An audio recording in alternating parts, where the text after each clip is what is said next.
સુરતમાં છેડતીના બનાવ વધી રહ્યા છે ત્યારે ડિંડોલીમાં 9 વર્ષની બાળાને વિમલ લેવા મોકલી તેને બહારથી ઘરમાં ખેંચી લાજ લેવાના ઈરાદે છેડતી કરનાર નરાધમને પોલીસે ઝડપી પાડ્યો છે।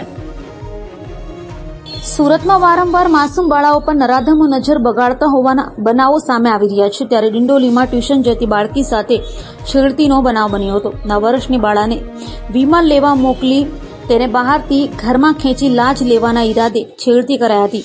નરાધમે બાળકીને બીભત્સ વિડીયો પણ બતાવ્યો હતો। જો કે ગભરાયેલી બાળા બૂમાબૂમ કરી નરાધમના ચુંગાલમાંથી ભાગી છૂટી હતી અને ત્યારબાદ માતાને સમગ્ર વાત કહેતા માતાએ ડિંડોલી પોલીસ મથકે જઈ ફરિયાદ નોંધાવતા ડિંડોલી પોલીસે ત્વરિત તપાસ હાથ ધરી નરાધમને ઝડપી પાડી સળિયા પાછળ ધકેલી દીધો છે। ડિંડોલી પોલીસ સ્ટેશન વિસ્તારમાં રહેતા એક વ્યક્તિએ એમના પડોશમાં જ રહેતી એક દીકરીને છેડખાની કરી હતી। આ છેડખાનીમાં એણે એ દીકરીને એક પોતાનો કોઈ પાન મસાલા મંગાવ્યો હતો દીકરી પાસે અને જ્યારે દીકરી ત્યાં લઈને આવી ત્યારે એને એક પોતાના મોબાઈલમાં રહેલી કેટલીક ક્લિપ્સ જે પોર્ન પ્રકારની હતી ક્લિપ્સ બતાવી હતી।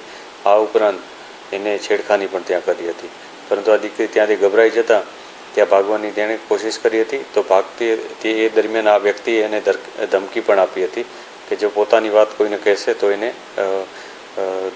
જાનથી મારી નાખશે। આ પ્રકારની એક ધમકી પણ આપી હતી, પરંતુ દીકરી આવીને તરત જ પોતાની મધરને આ વસ્તુ જણાવી હતી। એમના મધરે આ બાબતને પોલીસને જાણ કરી હતી। પોલીસે તરત જ એક્શનમાં આવી આરોપીની ધરપકડ કરી છે। આરોપી પાસે જે મોબાઈલ છે એ પણ પોલીસે કબજે લીધેલ છે અને એને ફેસલમાં અમે મોકલનાર છીએ।